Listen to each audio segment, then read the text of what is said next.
ఇప్పుడు ఏ రేవంత్ రెడ్డి అయితే 10 సంవత్సరాలు కేసీఆర్ పాలనలో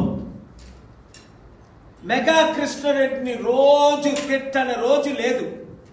మెగా కృష్ణారెడ్డి గజ దొంగ, పెద్ద దొంగ, కాళేశ్వరం ప్రాజెక్టు, ఈ మధ్యన కూడా కోమటిరెడ్డి వెంకటరెడ్డి ఏమన్నాడు, ఇది కాళేశ్వరం కాదు ఇది కూలేశ్వరం అన్నాడు.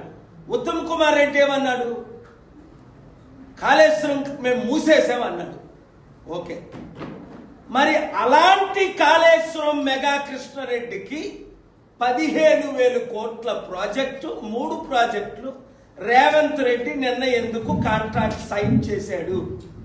1,10,000 కోట్ల అవినీతి జరిగింది, 48,000 కోట్లు కనిపించట్లేదు, తెలంగాణ ప్రజలకు 2 లక్షల కోట్లు అవినీతి అన్న ఈ రేవంత్ రెడ్డి ఇప్పుడు మెగా కృష్ణారెడ్డికి ఎందుకు ఇచ్చాడు అంటే క్లియర్. కాంగ్రెస్ పార్టీకి మెగా కృష్ణారెడ్డి ఎన్ని వందల కోట్లు బాండ్ల ద్వారా,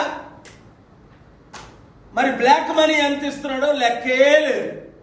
ఎందుకంటే కాంగ్రెస్ పార్టీ గెలాలంటే మొన్న 4,000 కోట్లు ఖర్చు అయిందట. ఈ 4,000 కోట్లు ఎవరిస్తున్నారు? ఇదన్నీ డీటెయిల్స్తో అతి త్వరలో మీ ముందుకు నేను వస్తాను. నాకు నిన్న బెదిరింపు కాదు, మేము పెట్టింది ఫేస్బుక్లో నుంచి తీసేమని, మెగా కృష్ణారెడ్డి గురించి మేము చేసినవి తీసేమని.